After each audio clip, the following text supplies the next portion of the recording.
Welcome to the Afterspin, opinions from thought leaders in our state. I want to ask Cash Michaels and Henry Hinton. It's been 60 years since the judicial districts of our state have been reconfigured to, I take that back, it's only been 30 years since the judicial districts have been reconfigured to reflect population and growth. Most folks knowledgeable about our judicial and prosecutorial districts admit they need changing. What they don't agree on is the process our legislature is going through for redistricting those districts. Democrats are incensed that the plan lawmakers have shown us will double bunk many Democratic judges, and many of them are black judges.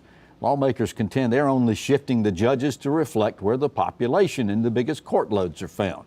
Respond to that, Cash Michaels. Well, given the latest version of judicial redistricting that I believe Representative Justin Barr has put forward.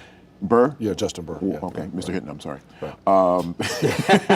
Keeps calling me Mr. Hinton. So, Mr. Michaels. It's respect. 32% of district court judges are African American, and they're double bunking many of them. I think it was 67 all total who are going to be double bunked across the state.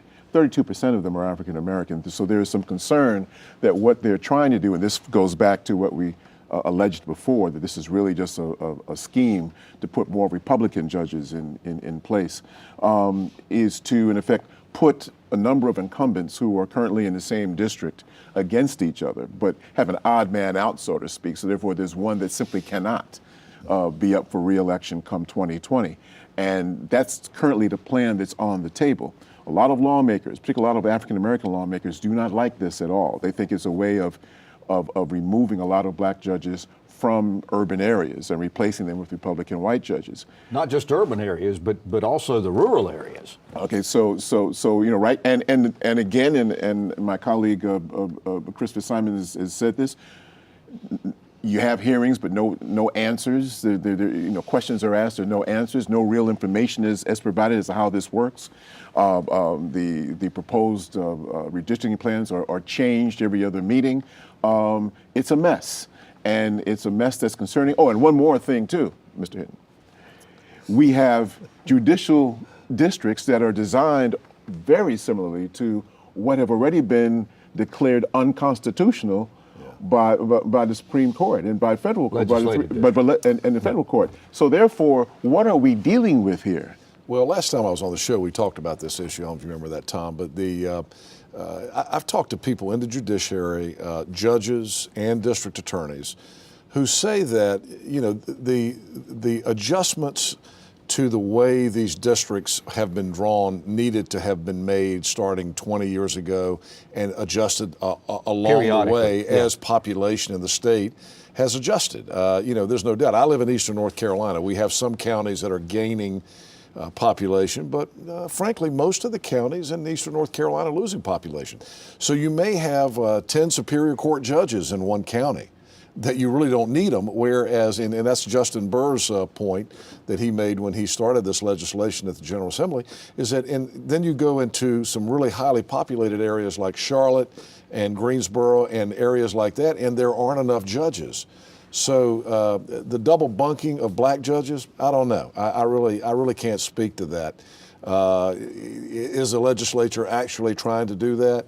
I would imagine it's a mammoth task to try to take the judicial districts and try to change them through all 100 counties, and I imagine that's what they're dealing with. I think you're exactly right about that, Henry. But to that point, if it is such a mammoth task, why not bring as many voices and as many people in on that discussion with open discussions to come to some resolutions, rather than just marching out and saying, here are the districts? Again, Mr. Michaels won't like me saying this, but I mean, it's the same argument about all the things that we talk about on this show.